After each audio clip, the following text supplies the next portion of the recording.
Chi sono i Fidain? I Fidain sono i figli di questo popolo che è stato oppresso, cacciato dalla sua terra, privato del suo diritto di autodeterminazione e a cui finora è stato impedito di battersi per liberare la Palestina.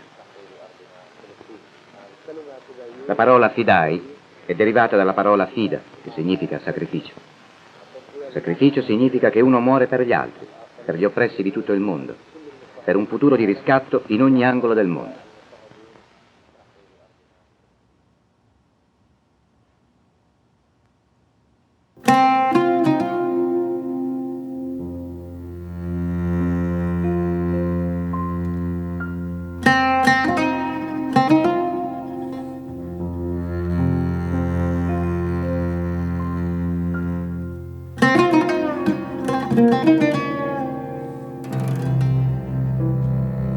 La Nakba de 1948. Elle est le vécu quotidien de tout un peuple. De ses entrailles surgissent aussi des longs cortèges des Fidaïnes et les enfants de l'Intifada. Elle est la Palestine de tous les jours. Camarade Jadis Ben Gourion, comme tous les criminels réactionnaires des années 40, disait à ceux qui l'avertissaient de la révolution palestinienne, les causes aussi vieillissent avec le temps et finissent à leur tour par mourir et disparaître. Cependant, plus de 6 décennies plus tard, la Palestine est toujours aussi vivante que résistante. La détermination des masses populaires palestiniennes est plus que jamais inébranlable, en dépit de la terreur et les atrocités de tout genre. Les prisonniers palestiniens aussi, en dépit des longues années, sont toujours là, debout face à leurs geôliers incarnant la résistance héroïque de la Palestine et prouvant à tous les Ben Gourion que la Palestine non seulement vivra, elle vaincra certainement.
Nous sommes fiers d'être aux côtés de nos camarades libanais et de nos camarades palestiniens pour exiger la libération immédiate de Georges Ibrahim Abdallah des prisons françaises.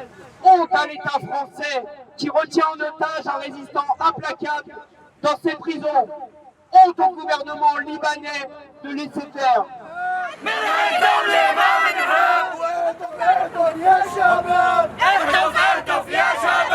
Parce qu'il est un communiste arabe, parce qu'il est un pro-palestinien, pourquoi on ne va pas le libérer? C'est dans notre culture que la Palestine, si elle n'est pas libérée, nous, on ne va pas être libérés.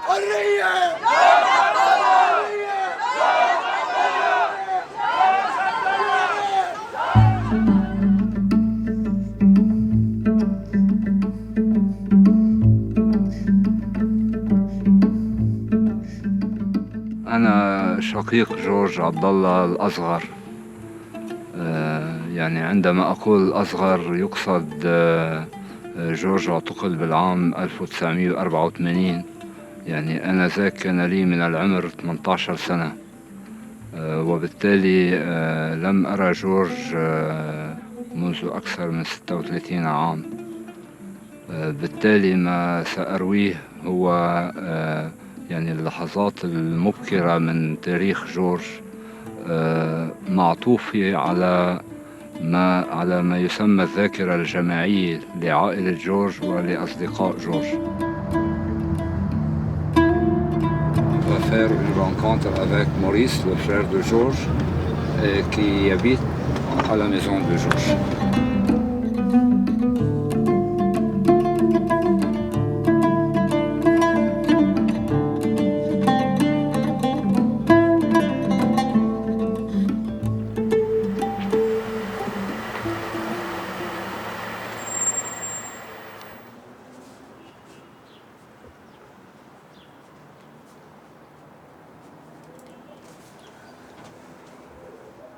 جورج مدرسة.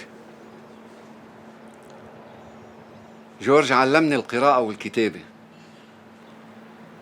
جورج علمني القصص الصغيرة عن الضيعة، عن الالتصاق بالضيعة، عن الأرض، عن الزيتون، عن الزرع، عن العيلة.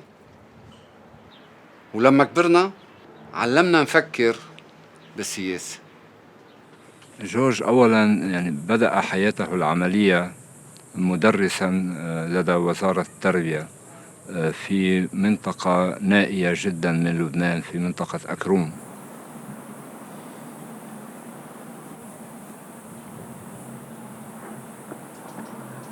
وهنالك تعرف أو بدأ إحساسه الطبقي يتبلور بحكم ما تعانيه تلك المنطقة من حرمان مطلق. منطقة محرومة يمكننا القول من كل شيء، يعني لا طرقات، لا مياه، لا كهرباء بطبيعة الحال. حتى المدرسة بحد ذاتها كانت عبارة عن مجرد غرفتين في منزل. وبالتالي بإمكاننا القول أن يعني أول مجابهة مع حياته الوظيفية شكلت له منطلقا لبدء مساره النضالي. أخبار اليوم في تلك المرحلة يعني كان لبنان في ذروة صعوده النضالي والثقافي. في حينه كان اليسار عموما على المستوى الدولي والعربي واللبناني، أيضا على المستوى العربي كانت الحالة القومية أيضا في مرحلة صعود بفعل حضور تراث جمال عبد الناصر، وفي سياق صعود الثورة الفلسطينية، وخاصة لدى انتقالها إلى لبنان. بتلك الحقبة كنت أنا بعدني صغير، يعني كان عمري حدود 13 سنة أول ما انفتح علي على الدنيا، وبشوف جورج ورفاق جورج بيحكونا وبيحكوا مع بعضهم وبيناقشوا مع بعضهم عن مظلومية الشعب الفلسطيني.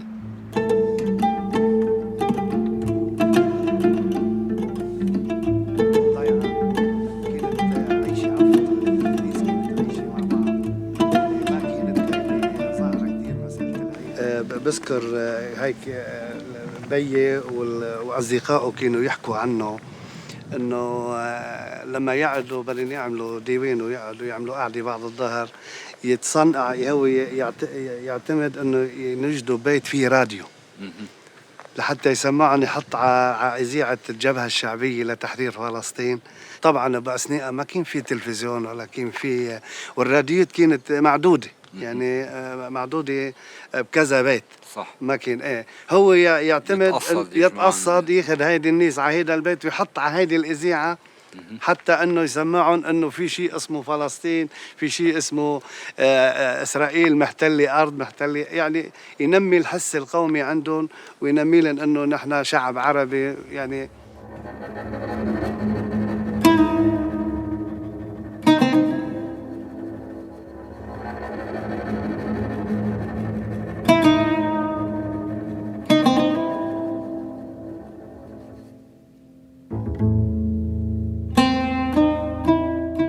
The most specific thing happened to the Palestinian people and for our society is what happened in 1948 as a Nakba, not just as an occupation. We always know that imperialist powers and colonizing powers are always there, but the significant on the Palestinian thing that our people were displaced by force and by ethnic cleansing. And this is what makes our struggle a bit different.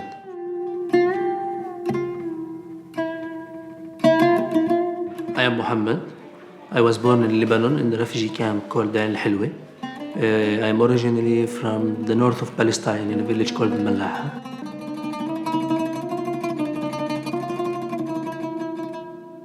Palestine was under occupation and still under occupation historically. Our people never had independence and self-determination during the Ottoman Empire and even before. After that, for the British Mandate or British colonialism. The entire region have fallen under a new colonization and colonized power, mainly the British and the French. And so the Arab world of today is the product of the Sykes-Picot Agreement. And the Arab states today has been states that were literally the borders drawn by these two men, these two generals that represented the French and the British colonization. To the United Nations also came the problem of Palestine. A British mandate since the end of World War I, in recent years this small country had been the scene of disorder and bloodshed. The age-old struggle between Arab and Jew and the aspirations of the Jewish people for a homeland, aspirations which had been intensified through the persecution of the Jews before and during World War II, had aggravated the Palestine problem.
The vast majority of the Palestinian people were displaced from their homeland and they become refugees in Jordan, Syria, Lebanon, and even inside Palestine itself.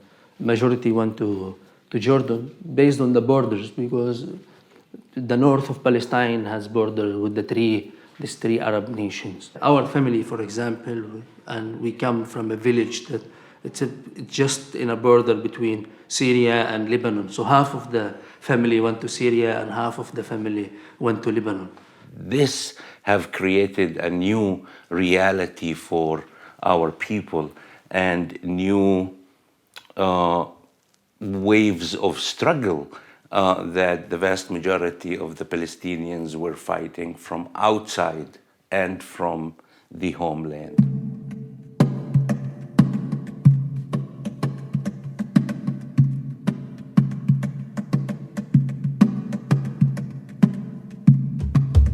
And for 20 years after that, Palestinians were living without any real organizations and mobilization.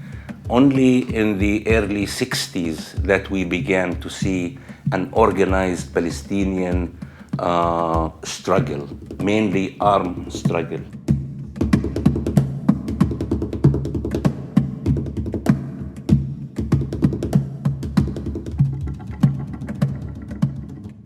You know, when we talk about the modern Palestinian liberation movement, we think about the 1967 occupation as a major impetus for this shift, for this evolution and development of the Palestinian struggle. And this was a major factor because it was a huge defeat for the Arab regimes at the time and for the belief that, you know, sort of Palestinians could rely on the state powers around them to provide some kind of route to liberation.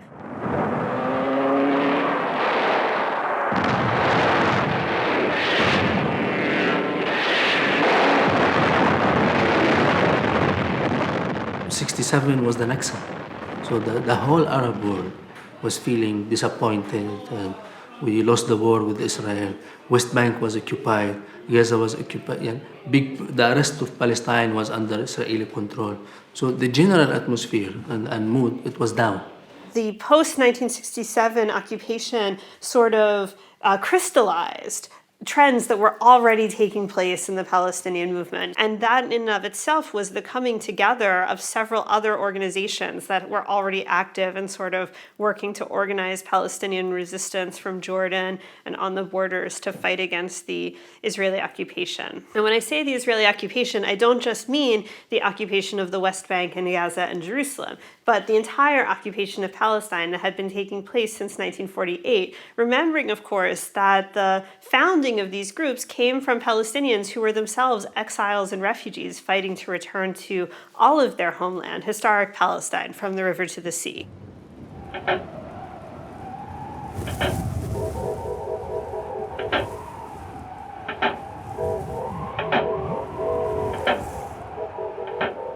The Palestinian Revolution and the armed struggle was mostly concentrated in Jordan, on the borders of Palestine, and particularly in Al-Aghwar, or the valley.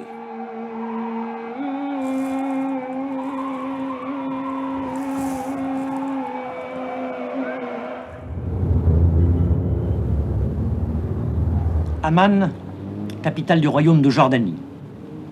En Palestine, le drame est celui d'une seule terre pour deux peuples. En Jordanie, le problème est celui de deux armées pour un seul territoire. Les commandos palestiniens et l'armée royale. C'est le débat qui vient de connaître, au cours des dernières heures, une nouvelle phase.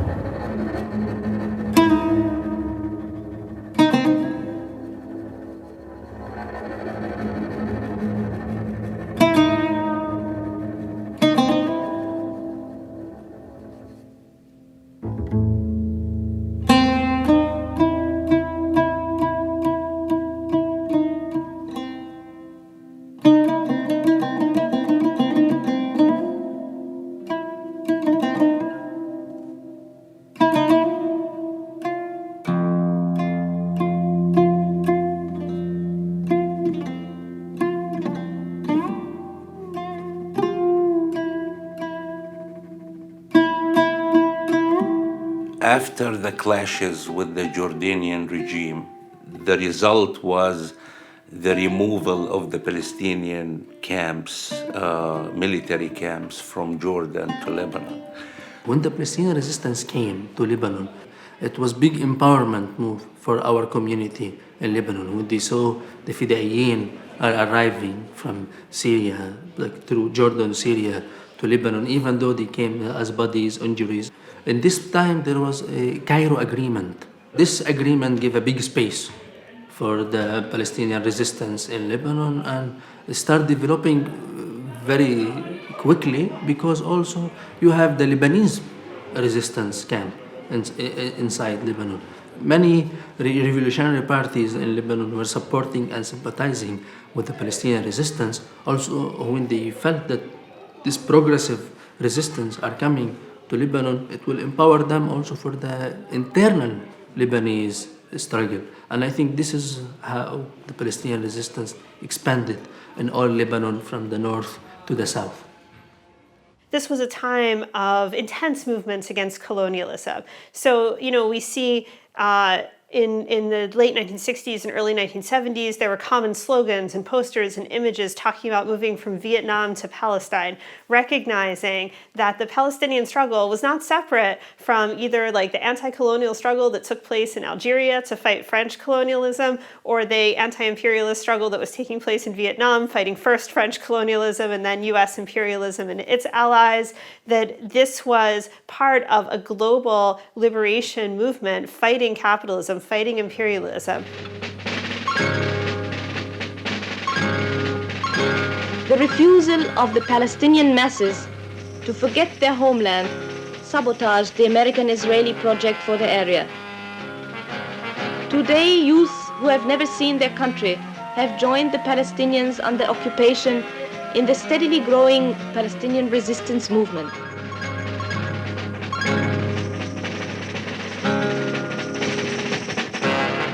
The PLO is the sole representative of all the Palestinian people in occupied Palestine and in exile.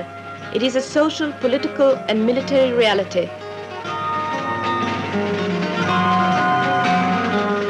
It is all the Palestinian people united in their common national cause.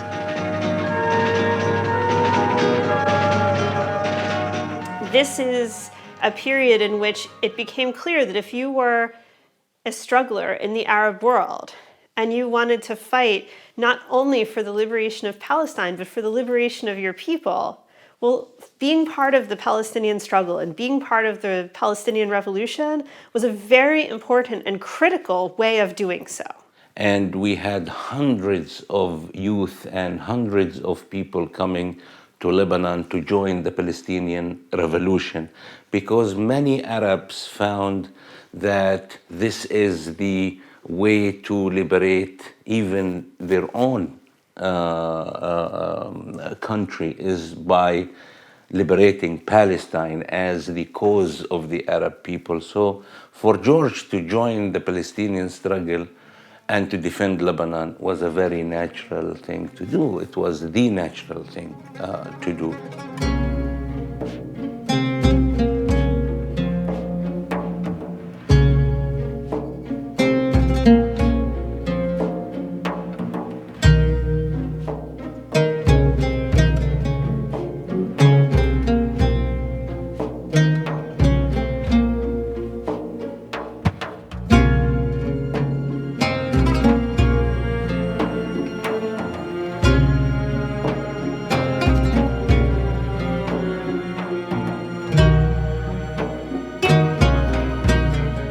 We don't struggle just for Palestine, like this imagined Palestine. Palestine means for us rights.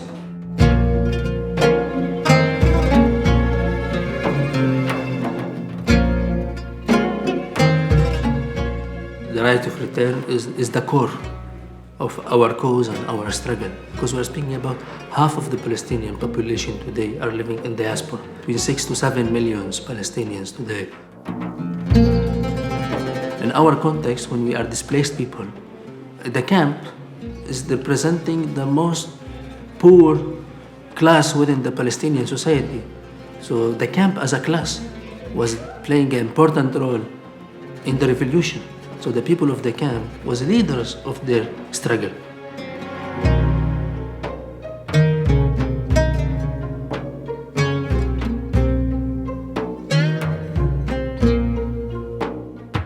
We have a very famous slogan within the Palestinian National Liberation Movement saying that the camps are the tank for the revolution.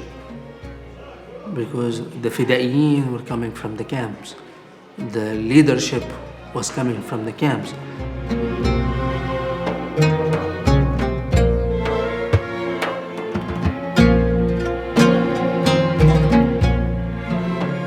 From the birth of the modern Palestinian resistance and until 82, who built this resistance? It was the people of the camps who conducted the armed operations. The people of the camps, they are the one who give blood and money. The Palestinian resistance used to go to the camp to fundraise, not to the bourgeoisie.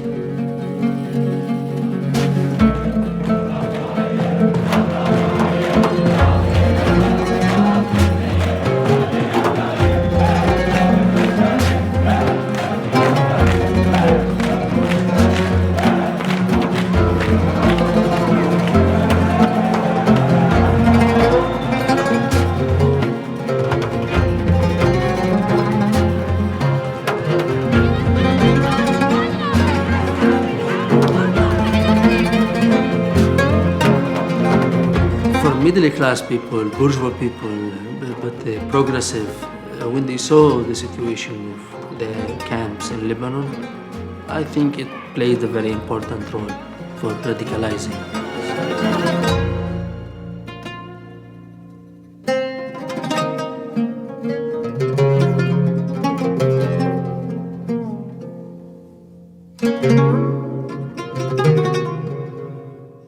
For George Abdullah, seeing the reality of the Palestinian people in Lebanon, it was confrontation with the reality.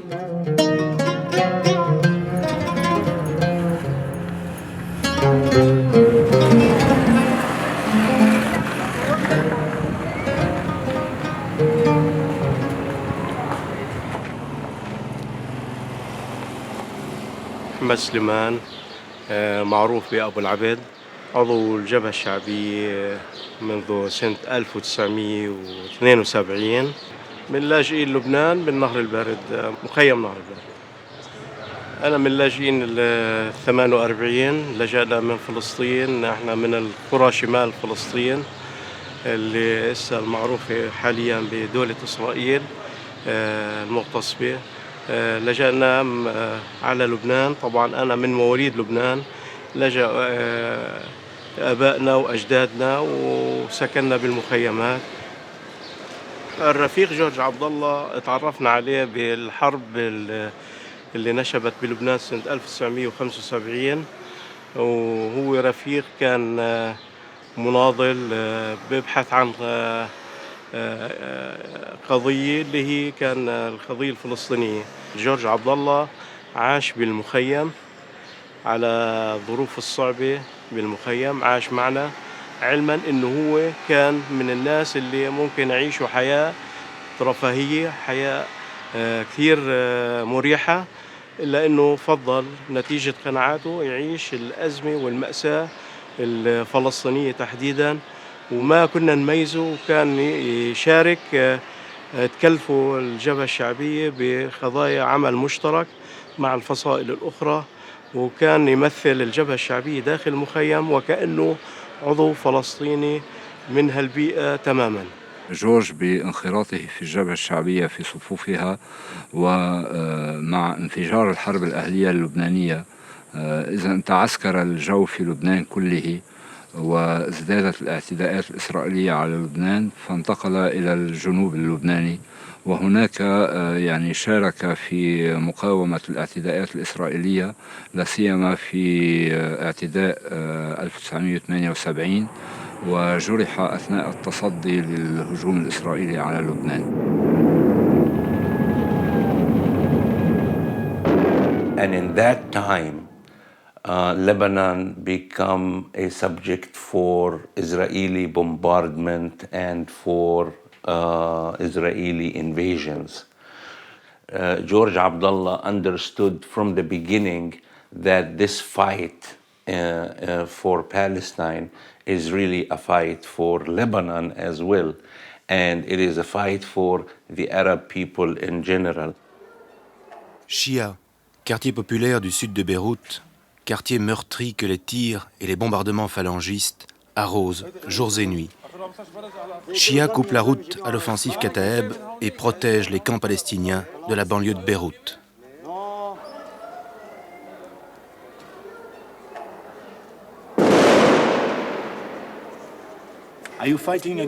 Ce sont les chrétiens que vous combattez? Non, on ne se bat pas contre les chrétiens.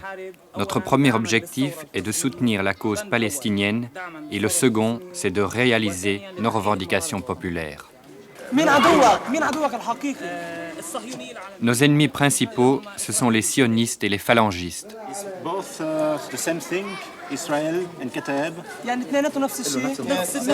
La ligne politique de ces deux ennemis est identique. En fait, les phalangistes sont les représentants de la classe bourgeoise au Liban. Cette classe qui se trouve au pouvoir depuis toujours et qui, bien entendu, tient à conserver intacts ses privilèges.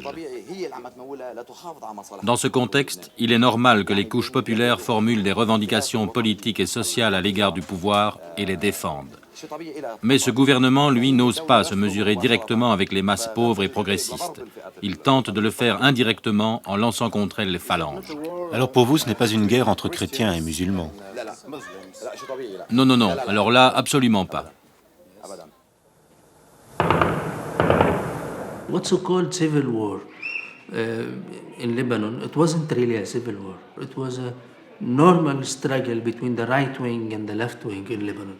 And the fight was there. It was anti-fascism, it was a fight anti-colonialism. It was a revolution inside the Lebanese society against the reactionaries. But this war weakened the Palestinians' resistance. And that's why this reactionary camp in Lebanon was supported by the Zionists, by the imperialist, colonialist power. We cannot deny the relationship between Ismail, the Phalangists, and those right-wing Lebanese political parties with the Zionists. They received them military aid, the trainings in Israel. Lebanon was certainly a place where this was seen, and certainly in the 1970s and in the 1980s when the Palestinian Revolution was at its peak there. And this cannot be separated from from the development of forces that led to the civil war in Lebanon, to the violent and brutal attacks of the Israeli occupation in the early 1980s and the invasion of Beirut in 1982. It was an attempt to destroy everything that had been created and the really revolutionary environment that it existed on many levels inside Lebanon.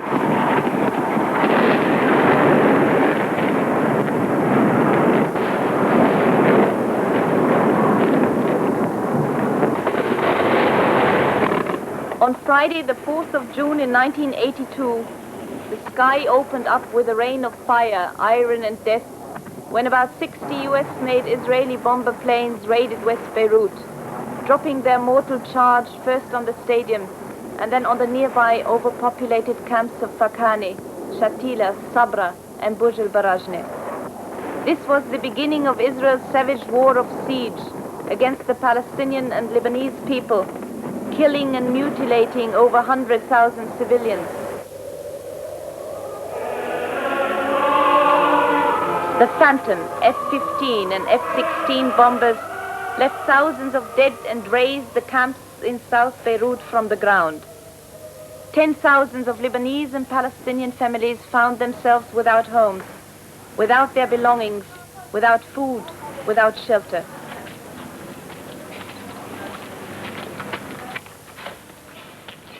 The resistance was tired from this 10 years almost of internal civil war, right, to protect the resistance camp. This played a very important role for the result that the Palestinian resistance left Lebanon in 1982. This created a very special relation inside the Palestinian society.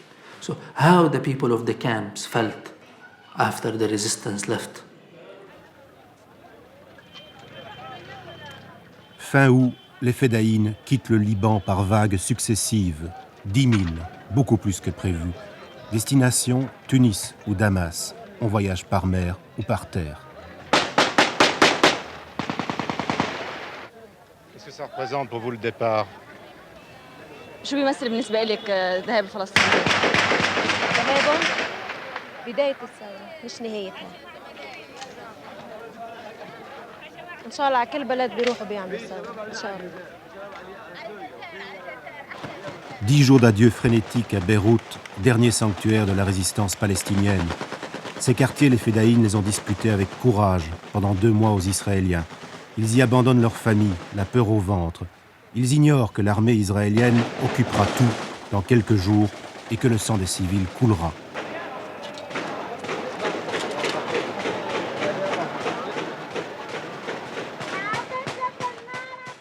They are the one who built this resistance. And in this moment, they felt that the leadership of this resistance left them. And they felt that they are alone. So, and this was very big, painful shock for the people of the Palestinian people in Lebanon. After this, few months later, Sabra and Shatila happened. As a result, so it confirmed to our people that you are alone.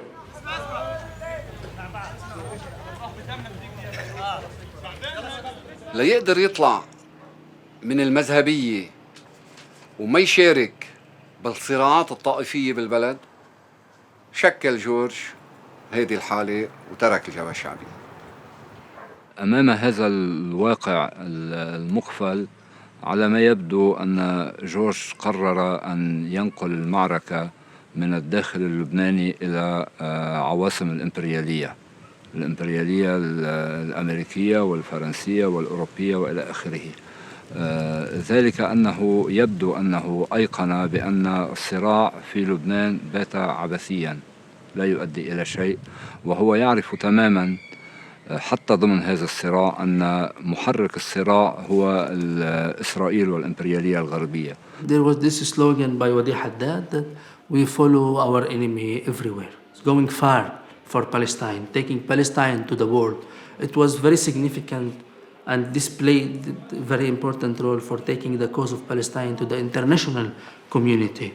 And the only way that they could have do this is through the relationship with the international forces in a political way, in a cultural way, but also they have, especially the Popular Front for the Liberation of Palestine, have used tactics such as the hijacking of airplanes and attacking the interest of U.S. interest and British interest outside of Palestine. أصبح عندي الآن بندقية إلى فلسطين خذوني معكم إلى ربى حزينة كوجه مجدلية إلى القباب الخضر والحجارة النوية أصبح عندي الآن بندقية. Hundreds of thousands of Lebanese joined the Palestinian struggle. George Abdullah is significant because he joined the armed struggle and also outside Palestine and outside Lebanon. إلى القباب الخضر والحجارة النوية 20 عاما وأنا أبحث عن أرض وعن هوية 20 عاما وأنا أبحث عن أرض وعن هوية أبحث عن بيتي الذي هناك عن وطني المحاط بالأسلاك أبحث عن طفولتي وعن رفاق حارتي أبحث عن طفولتي. Je suis Jean-Louis Chalancé, je suis avocat, j'ai défendu de nombreux militants, de nombreuses organisations depuis presque 40 ans.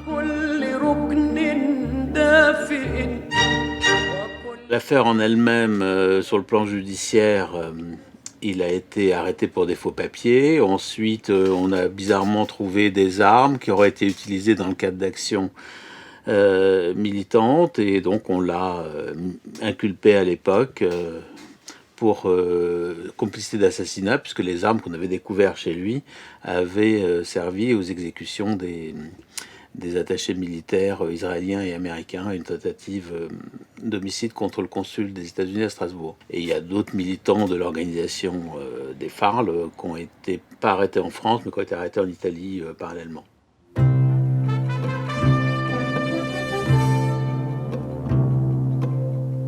Bonsoir. Pour la première fois, un diplomate israélien a été tué en France. Vers 12h40, une femme qui a réussi à prendre la fuite a tiré sur M. Barsimantov plusieurs balles de calibre 7,65, le blessant mortellement. Selon plusieurs témoignages, cette femme aurait agi seule et aurait tiré alors que le diplomate quittait son domicile parisien. On ignore pour l'instant les raisons de cet attentat, jusqu'à présent non revendiquées. On est au début des années 80. Il y a eu l'amnistie des prisonniers politiques en 1981, ce qui fait que tous les prisonniers, avec difficulté pour certains, politiques sont sortis, y compris ceux qui pratiquaient la lutte armée. Donc il y a des militants qui effectivement pratiquent la lutte armée dans toute l'Europe. Et Georges est arrêté un peu dans ce contexte, encore que c'est un contexte différent, puisque c'est pas dans le cadre des luttes armées européennes, mais dans le cadre de la résistance à l'ennemi américain et israélien. Je m'appelle Jean Marouillan, je fais partie de la première génération de la lutte armée, juste après 68. Et pour moi, ça a duré 20 ans dans différents pays européens. C'était la grande époque de la lutte armée en Europe. La guérilla communiste avait pris une telle ampleur à ce moment-là qu'elle était l'ennemi public numéro 1 du système. C'est à Paris que se concentrait la majorité des organisations internationales, qu'elles soient européennes et qu'elles soient proche-orientales, et de la gauche révolutionnaire palestinienne. Les liens avec la cause palestinienne et différents groupes européens, c'est un lien qui est historique, qui a toujours existé. Par exemple, nous, dans l'organisation Action Directe, il y avait des camarades qui avaient été entraînés dans les camps palestiniens, Tal al-Sattar et ailleurs, au début de la guerre civile ou avant la guerre civile. Les avions qui bombardaient Beyrouth, les interventions au sol des forces américaines, des forces françaises, etc., dans la visée de destruction de la gauche révolutionnaire palestinienne, c'était clair qu'on avait un ennemi commun, qu'on était proche politiquement, et donc que les interventions communes étaient très nombreuses.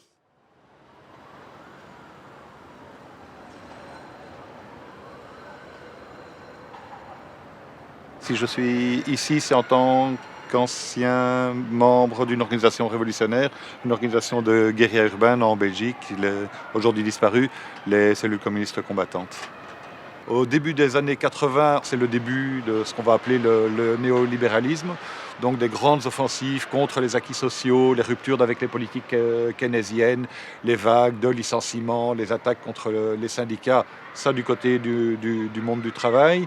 Et puis une volonté pour l'impérialisme de revenir sur la période précédente qui avait été une période de lutte de libération nationale et de reprendre du terrain, de réassurer sa domination.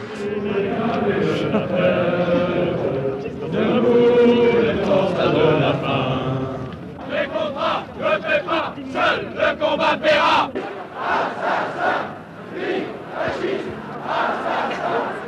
On était bien informés de ce qui se passait en Palestine et au Liban. Plusieurs camarades de la gauche révolutionnaire ont d'ailleurs été là-bas. Plusieurs ont combattu, notamment en 82 à Beyrouth. La question palestinienne a une qualité particulière, a une qualité vraiment fondamentale, c'est que la gauche palestinienne a porté la guerre en Europe et dans les centres impérialistes. En faisant en partie de l'Europe un terrain de la guerre révolutionnaire, la gauche palestinienne a placé la gauche révolutionnaire européenne face à ses responsabilités, a obligé à nous, révolutionnaires européens, nous interroger à c'est quoi vivre et lutter dans un pays impérialiste. Les fractions armées révolutionnaires libanaises sont en partie démantelées. Quelques-uns des membres de cette organisation terroriste qui a revendiqué plusieurs attentats meurtriers contre des intérêts israéliens et américains, quelques-uns de ces membres ont été arrêtés au cours des derniers mois en Italie et aussi en France. Une information révélée par notre confrère L'Express. Hervé Bosini. Dans cette prison lyonnaise, celui que d'habitude on n'arrête jamais, un chef important du terrorisme international, selon la DST, le contre-espionnage français. Son nom, Abdallah Ibrahim. Ce sont les policiers italiens qui ont permis cette... Il a donc été arrêté en 1984 à Lyon pour détention de faux papiers, ce qui n'est pas... C'est 2 mois, 3 mois, 4 mois de prison, enfin ça va jamais très loin, des faux papiers. Surtout qu'à l'époque, il faut bien savoir que les peines étaient beaucoup moins fortes qu'aujourd'hui. Il n'y avait pas encore les textes antiterroristes, il y avait des textes de droit commun assez classiques. Nous, on pensait au début que ce n'était qu'un passage en prison. On avait connu déjà des leaders palestiniens qui restaient 2 mois, 3 mois, 4 mois. Et on pensait qu'avec Georges, ça ferait le même, parce que les autorités françaises ne voulaient pas rentrer en conflit direct avec les organisations palestiniennes. Et ensuite, comme je l'ai indiqué, il y a cette découverte un peu particulière d'armes à un domicile qu'il louait, et d'armes qui ont été utilisées par des militants pour des exécutions politiques. On a cru que ça allait mieux se passer que ça s'est passé.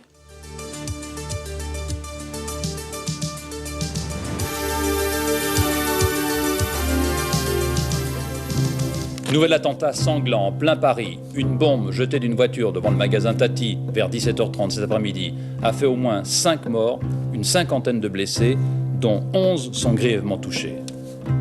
Oui, écoutez, ce que je peux vous dire, c'est que sur place, nous avons vécu l'horreur. Nous sommes arrivés quelques minutes seulement après que la bombe ait éclaté. J'ai vu personnellement plusieurs personnes très gravement blessées évacuées. C'était absolument terrible. Alors l'attentat de la rue de Rennes, c'est Tati, donc c'est la bombe qui tue les gens qui passent. C'est une espèce d'abomination comme le RER, des choses comme ça.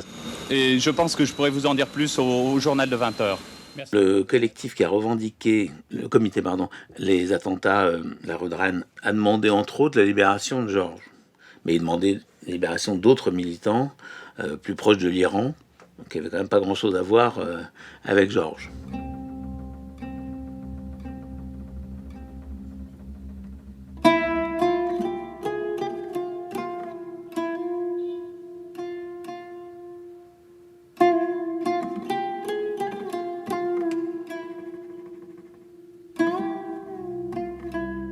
Très clairement, on a identifié que ces opérations faisaient partie en même temps que les enlèvements à Beyrouth de pression sur le gouvernement français pour faire libérer le commando Bakhtiar.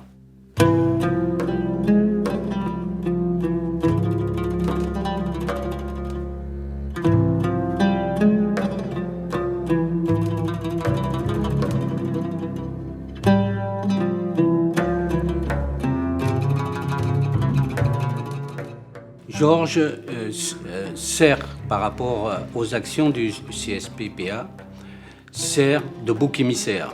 Il cherchait des pistes françaises ou libanaises, mais pas iraniennes. Il ne voulait pas de toute façon. Et donc le frère Abdallah, c'était facile. Des Libanais, il n'y a aucun moyen de pression du Liban sur la France, alors que l'Iran, c'est un peu plus compliqué. Ces 2 hommes, les 2 frères de Georges Ibrahim Abdallah. À partir de demain, sur tous les murs de France, vous pourrez voir ces photos. Pour leur arrestation, une prime, 1 million de francs. C'est dans l'entourage d'Abdallah, condamné à 4 ans de prison à Lyon, que cherche aujourd'hui la police. Le seul moyen, semble-t-il, d'arrêter la vague d'attentats sanglants. Attentats tous revendiqués par le CSPPA, le comité de solidarité avec les prisonniers du Proche-Orient. يعني أمام اتهامنا بالوقوف خلف هذه العمليات هذه الاتهامات اتخذت بعدا يعني سورياليا فلقد جاء إلينا في لبنان العديد من الصحافة الأجنبية الأمريكية والغربية والفرنسية بشكل خاص والبعض منها نسج ما يشبه الأفلام الهوليودية بمعنى أن يسرد واقعة تقول أن أحد إخوة جورج عبد الله كان يقابل الصحفيين في النهار ويذهب ليلا إلى فرنسا لأن لآل عبد الله مطارا خاصا في القبيات يستطيعون بواسطته أن يذهبوا ليمارسوا عمليات تفجير في باريس ويعودوا في الصباح الباكر ليظهروا وكأنهم أبرياء أمام الصحف وأمام الإعلام. C'est un complot politique. Dans l'affaire Abdallah, c'est comme les poupées russes. Chaque fois que tu enlèves un élément, il apparaît que tu découvres qu'ils en ont fait le double, quoi. Avec la complicité de journalistes français. Avec la complicité de journalistes français qui savaient pertinemment que les preuves qui étaient apportées par les services secrets étaient fausses. C'est ça qui est étonnant, que ce soit un match, bon encore ils font un spectaculaire, que ce soit Le Monde, Libé j'imagine, je ne me rappelle plus, ils ont tous repris les frères Abdallah sont l'auteur des attentats. C'est-à-dire qu'ils ont pris pour argent comptant les déclarations du ministre de l'Intérieur, qui sont vérifiées rien du tout. Les frères Abdallah, ils étaient au Liban, hein, il y en a un qui est prof de fac, on pouvait les entendre, ce qui fait qu'ils sont d'ailleurs jamais venus en France pour voir leurs frères, parce que on ne sait jamais, c'est vrai.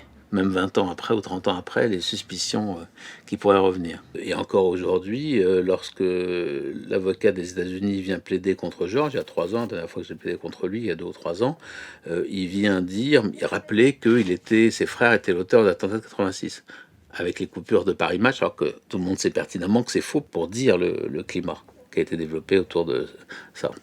السلطات الفرنسية التي تعلم جيدا أن كل اتهاماتها كاذبة وباطلة بدا في نهاية الأمر أنها مقدمة لمحاكمة جورج بشكل تعسفي ولتبرير هذا الحكم غير المستند إلى وقائع قانونية لتبريره أمام الرأي العام الفرنسي الذي كان مشحونا بحر الدماء أو كمية القتلى والجرحى في الشوارع الفرنسية. ما هو مثير أيضا أن يحضر في خلال المحاكمة الطرف الأمريكي بوصفه شريكا في الادعاء. جورج في مطالعاته السياسية النضالية المطولة عرض لما قام به الغرب من اعتداءات على كل العالم الثالث والعالم العربي وعلى فلسطين. Je pense que les États-Unis ont fait pression immédiatement dans la mesure où c'était des diplomates, même si c'était agents de la CIA américains qui étaient en cause. Il y a un contexte également du fait qu'il est arabe, même s'il est d'origine chrétienne et qu'il est marxiste, pour les gouvernements de droite ou de gauche, il est terroriste arabe, en gros. Pistolet, mitrailleur à la hanche, des chiens, on cherche des explosifs, tension au quai des Orfèvres, on attend l'arrivée de George Ibrahim Abdallah. Pour ouvrir et fermer le convoi à l'élite de la police, les GIGN et les hommes du raid, Abdallah est là, dans ce car bleu.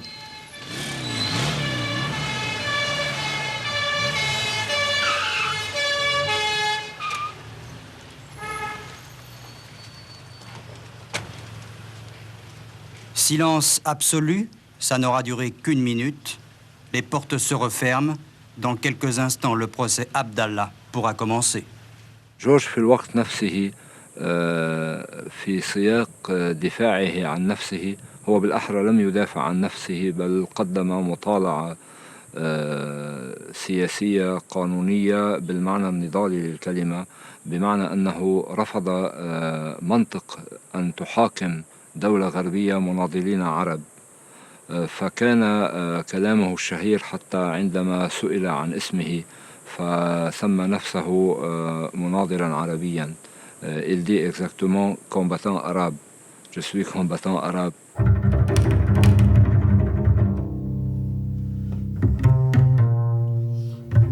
Qu'un combattant arabe soit jugé par une cour spéciale en Occident, rien de plus normal.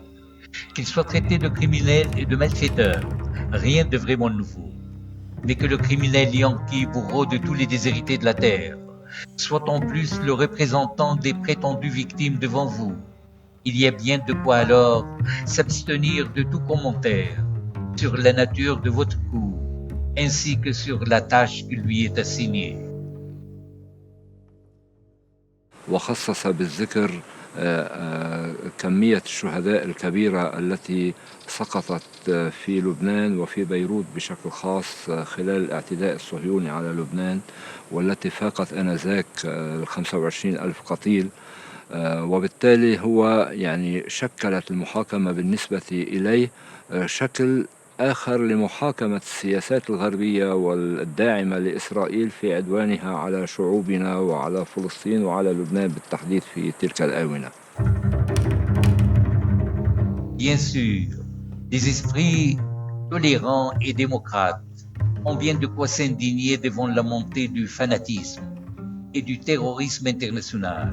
Ils n'oublient jamais d'afficher leur solidarité humanitaire avec la résistance contre l'occupant, à la seule condition que les victimes obéissent aux lois des bourreaux, à savoir que la guerre ne devra jamais plus dépasser les régions des périphéries et ne devra plus jamais perturber leur criminelle paix.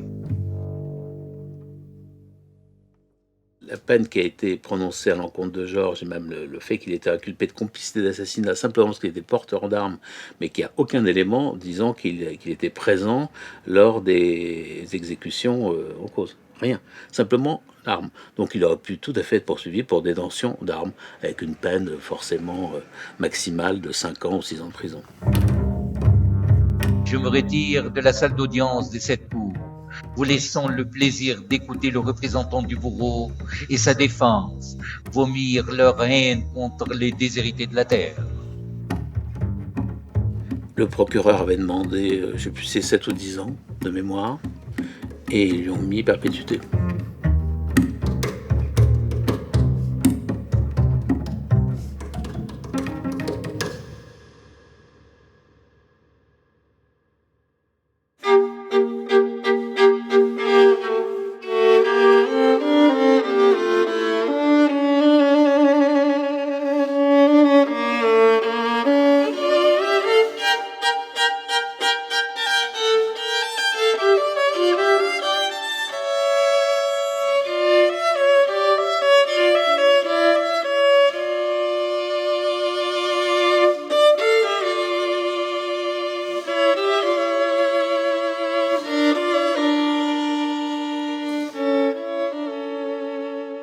إذن يعني حركة التضامن مع جورج بدأت بالاتساع على مراحل متعددة، خصوصا مع اقتراب العام 1999 حيث أنهى جورج ما يسمى فترة الأمان.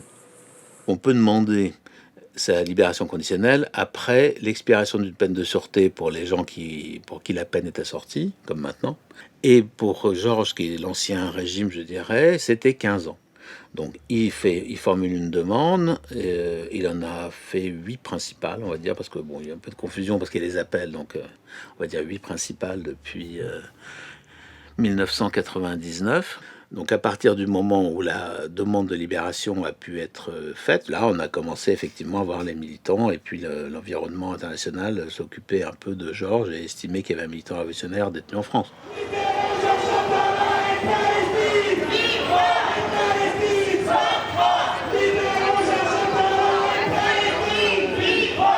Suzanne Lemanceau du collectif pour la libération de Georges Ibrahim Abdallah et membre également de la campagne unitaire Île-de-France. On militait sur la libération des prisonniers d'action directe et il se trouve que Jean-Marc Rouillant était dans la même prison que Georges Abdallah. Il n'y avait pas de visite de militants de chez nous et voilà, on a commencé à monter un collectif, à aller le visiter, à lui écrire d'abord et surtout à construire, à essayer de construire des liens avec d'autres organisations politiques de façon à répandre une volonté de le soutenir et d'établir une solidarité, de construire une solidarité autour de lui. وبالوقت ذاته كان جورج قد تقدم بعدة طلبات للإفراج المشروط، ودائما كان يأتي الجواب ببعده السياسي بسؤال جورج عن موقفه من المقاومة بسؤال جورج عن عما سيفعل في حال قامت القوات الإسرائيلية باجتياح لبنان مرة أخرى. بطبيعة الحال كان لجورج الجواب نفسه في كل مرة، والمقصود أنه إذا حدث وجرى اعتداء على لبنان فسأقوم بتصرف حكومة بلادي وبتصرف شعبي، وسأتصرف بوصفي كأي فرد بمجتمع يتعرض بلده للاعتداء. Les décisions judiciaires ont été dans une phase récessive dans la mesure où ils ont motivé leur refus par refus de repentir, ne pas indemniser les victimes. On est revenu à l'ancien temps en quelque sorte. Donc ça c'est vraiment l'argument, le dernier argument quand on ne veut pas libérer un prisonnier politique, si on dit mais il n'y a pas de repentir. Ce qui importe vraiment prioritairement pour un prisonnier révolutionnaire, c'est de continuer à être un sujet révolutionnaire, continuer à pouvoir contribuer à la lutte, au développement de la lutte. Alors ça peut se faire de diverses manières, simplement avec des contacts par des correspondances, ça peut se faire par des recherches théoriques, ça peut se faire en valorisant l'expérience qu'il a eue, même en faisant le bilan critique et autocritique de son expérience, mais ça c'est vraiment central.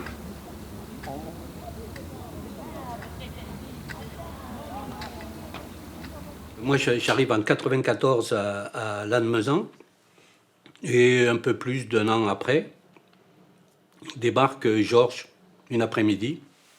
Il sort du quartier d'isolement et il débarque en détention.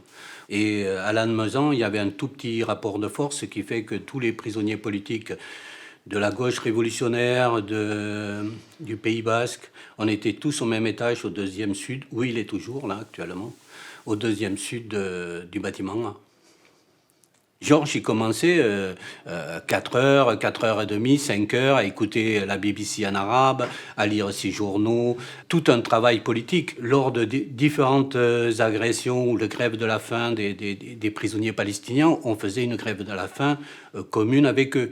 Donc, c'est une activité politique réelle. La prison, c'est pas une parenthèse. C'est une véritable activité politique. C'est en ça que ces visiteurs sont importants pour lui, parce qu'il a besoin de confronter, comme nous on fait à l'extérieur, de confronter les idées et tout ça. Le mouvement des Gilets jaunes, par exemple, il avait besoin de savoir comment ça se passait réellement sur le terrain, où est-ce qu'ils allaient, est-ce que cette contestation pouvait s'inscrire dans un avenir révolutionnaire ou voilà. Le grand respect que Georges dans les prisons, ça vient de là. Il est présent, il est là, on fait appel à lui, il est là. الحدث الأبرز في مسار قضية جورج كان في أواخر العام 2012 وبداية العام 2013 عندما صدر قرار بالإفراج عنه. Lorsqu'on est condamné à perpétuité, on peut formuler une demande de libération conditionnelle, et si on est étranger et qu'on est interdit du territoire, expulsé ou avec une demande d'extradition, on est dispensé évidemment de cette peine un an, puisqu'on peut retourner dans son pays immédiatement. En décembre 2012, je crois, le tribunal d'application des peines a énoncé une libération, a prononcé une libération, et elle était assujettie à une expulsion qui devait être signée par le ministre de l'Intérieur, qui était Manuel Valls à l'époque. تاريخ 14 جانفية 14 كانون الثاني، حيث فوجئنا بقدر كبير، وخاصة الآخرون الذين كانوا يتهيئون لاستقبال جورج، وكان استقبالا كبيرا يبدأ من المطار حيث فتح صالون الشرف لجورج.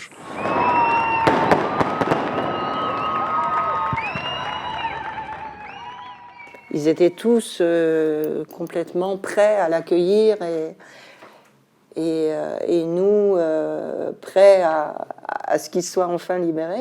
Et à chaque fois, ce jugement a été reporté en attente de cette expulsion. Il a été reporté 3 ou 4 fois, en attente de cette signature, qui finalement n'est jamais venue parce que le gouvernement français n'a jamais voulu signer, ça c'est clair. فتلقينا الخبر في طريق ذهابنا إلى المطار وعوض استكمال الطريق إلى بيروت ذهبنا مباشرة إلى السفارة الفرنسية وحدث أكبر اعتصام في تاريخ اعتقال جورج.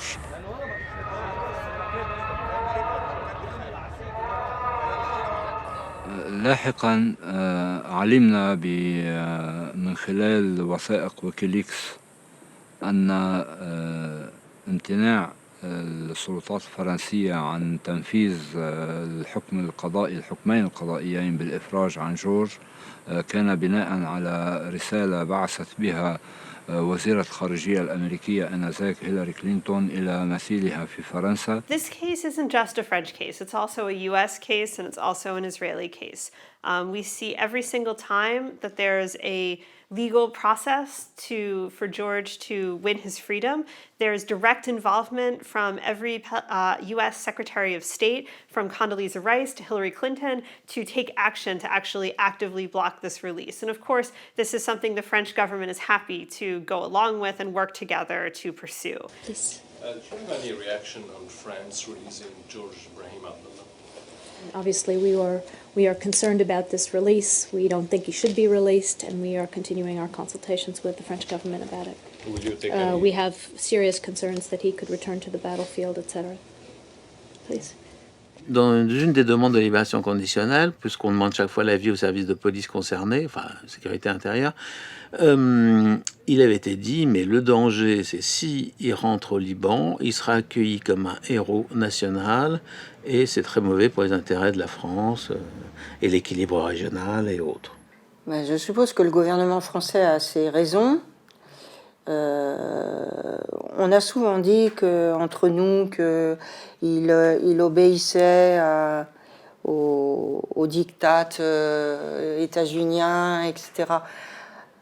On est certain à penser que c'est pas qu'il obéit, c'est qu'il fait partie de toute cette clique d'impérialistes. La France joue ses intérêts aussi dans la région, et voilà. The imprisonment of George Abdallah is not separate from the French position on Palestine overall and the relationship of France to the Palestinian struggle for liberation. This part of the world has been such a focus of imperialism for many reasons, both from its geographic location to the, of course, immense amount of oil resources that are contained in the Arab world. And France is not an innocent bystander, but an active participant in what's happening today in Palestine and the imprisonment of George Abdallah.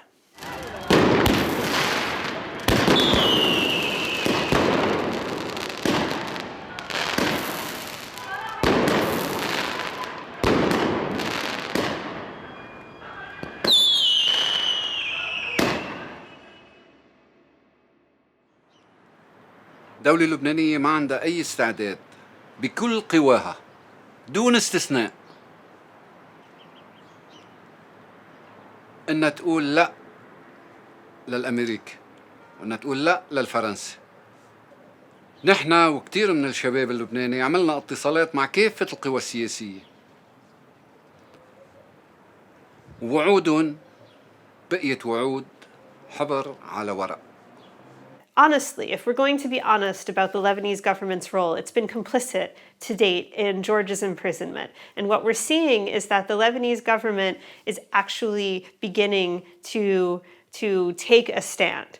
But it's going to be up to us to push the Lebanese government to really end its complicity and take meaningful, direct action steps to demand George's release and put political pressure on France, on the United States, to make this happen. إذن اتساع الحملة الوطنية في لبنان بدأت تأخذ أبعادا جيدة وبدأت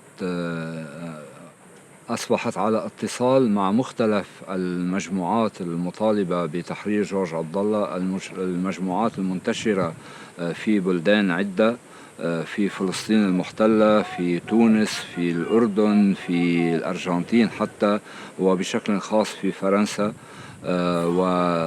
وأصبحنا باتجاه القيام بأنشطة متزامنة، وذلك يعزز من نشر قضية جورج عبد الله وبالتالي يقرب الإفراج عنه. the movement is beginning to have a real impact. And the level of pressure that this movement is beginning to put on the Lebanese government, on the French government, is growing. Bonsoir à toutes et à tous. Je suis fils de terroriste puisque mes parents étaient dans la résistance juive au nazisme. Ma famille maternelle a été exterminée. Mon père a été dans le groupe Manouchian et déporté à Buchenwald. Et si vous avez vu l'affiche rouge qui a été rendue célèbre, des résistants, non des terroristes. Voilà, je suis fier d'être fils de terroriste et je défends aujourd'hui les terroristes qui résistent au terrorisme israélien. Il serait d'abord faux d'utiliser le terme de l'ennemi qui est le terme de conflit. Il ne s'agit pas d'un conflit, c'est complètement asymétrique. Il s'agit d'une guerre contre le peuple palestinien qui a commencé il y a plus d'un siècle, une guerre coloniale, une guerre de négation, un sociocide, une destruction patiente de la société palestinienne. On dit parfois que Israël-Palestine, c'est compliqué. Non. Il y a un occupant et un occupé. Il y a un crime fondateur qui a été un nettoyage ethnique prémédité en 1948-49 de la grande majorité des Palestiniens. Il a été accompagné d'un très grand nombre de crimes de guerre et de crimes contre l'humanité. Et l'occupant a ajouté la destruction des villages palestiniens et la tentative d'effacer, y compris la trace de la Palestine dans ce qui est aujourd'hui l'État d'Israël. Dans cet engagement, Georges n'a jamais flanché en 35 ans de détention. Il a toujours lié l'indispensable révolution au soutien à la résistance palestinienne. Lui-même a fait des grèves de la faim en même temps que les grèves de la faim dont on a parlé des prisonniers palestiniens. Et que voilà, la cause de Georges et la cause du peuple palestinien, elles sont vraiment, et depuis plus de 35 ans, et même avant, indissolublement liées. George Abdallah had been involved in the Palestinian struggle. He was part of that struggle. And the accusations against him were essentially of participating in that struggle. Because again, the Palestinian liberation movement cannot be delinked from the Lebanese resistance to Israeli attacks and occupation and colonialism. They're not two separate things. They're part of one movement. So when we look at George Abdallah, we're definitely talking about someone who is a prisoner of the Palestinian liberation movement. Depuis 1967, 850 000 Palestiniennes et Palestiniens ont connu la prison. À l'échelle de la France, c'est comme si 12 millions de personnes en 50 ans avaient connu la prison. Il n'y a pas une famille palestinienne qui n'a pas été touchée massivement par l'emprisonnement. Palestinian prisoners represent the resistance. There is a massive attempt to criminalize Palestinian resistance, to frame it as terrorism, to frame it as illegitimate. Israel has thrown these people in jail for a reason, because these are the people who organize students, who organize women, who organize communities, who organize workers. These are the people who defend land. These are the people who defend rights. These are the people who have the capacity to rebuild the Palestinian National Liberation Movement. Supporting Palestinian prisoners is not only about defending human rights. It's not only about defending international law, even though it is doing those things. It's also about standing with the Palestinian people and their right to resist. Today in Palestine we have 7,000 political prisoners. Why? Why they are the ones who are targeted? Why 6,000 of them are from West Bank? As we are resisting, we will always have political prisoners or martyrs. So it's a sign that we are weak, but also it's a sign that we are building up and we are resisting, and we should resist more. Toute espèce de ressemblance entre l'emprisonnement massif d'un peuple par l'État sioniste et l'emprisonnement depuis 35 ans de Georges ici par l'État complice n'est évidemment pas fortuite. Il faut qu'on continue de se battre pour la libération du peuple palestinien et de Georges.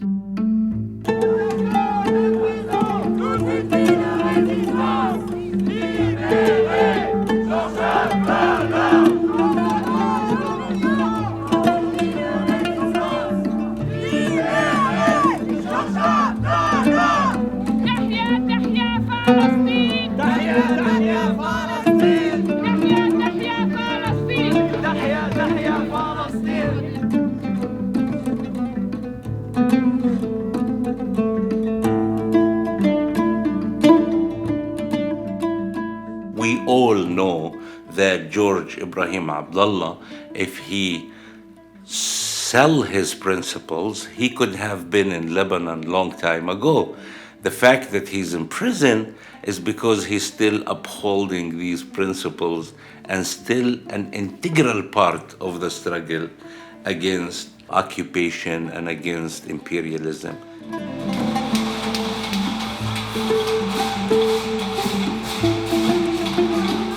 C'est pas au bout de 35 ans qu'il va mettre un genou à terre et qu'il va... Il n'a pas fait tout ce chemin-là pour, à un moment donné, céder là-dessus. Et le fait même que les révolutionnaires soient en prison, ben, ça veut dire aussi qu'on veut rayer de l'histoire la mémoire des luttes et des luttes révolutionnaires.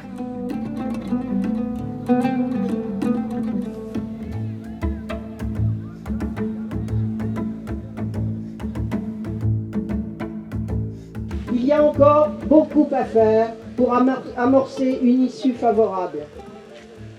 Comme vous savez, il ne suffit pas que l'État du Liban exige, ou plutôt demande, ma libération. Il faut encore que le rapport de force réellement existant puisse faire comprendre aux représentants de l'impérialisme français que mon incarcération commence à peser réellement plus lourd que les possibles menaces inhérentes à ma libération. C'est seulement dans ce cas que l'ordre de mon expulsion vers le Liban ne trouvera plus alors d'opposition.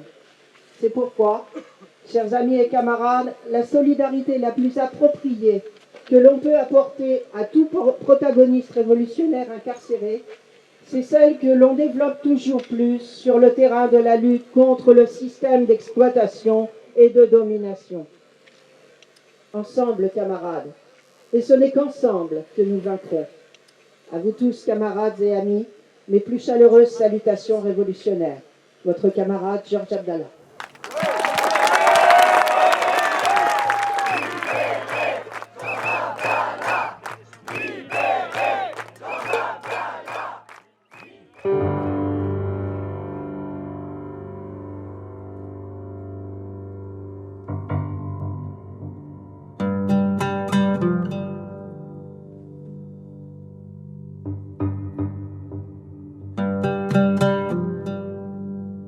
George Abdullah's case is fundamentally political. It's not legal. It's not about a violation of the law. It's not about how this case can proceed through the courts.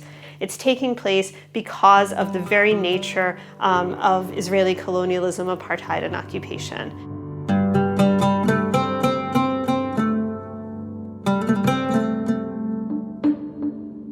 He is there because he's fighting.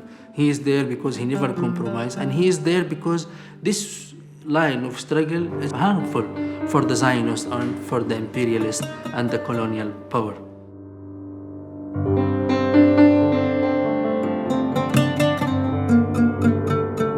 They have failed to break what George Abdullah represents in terms of the struggle and the Palestinian people's struggle.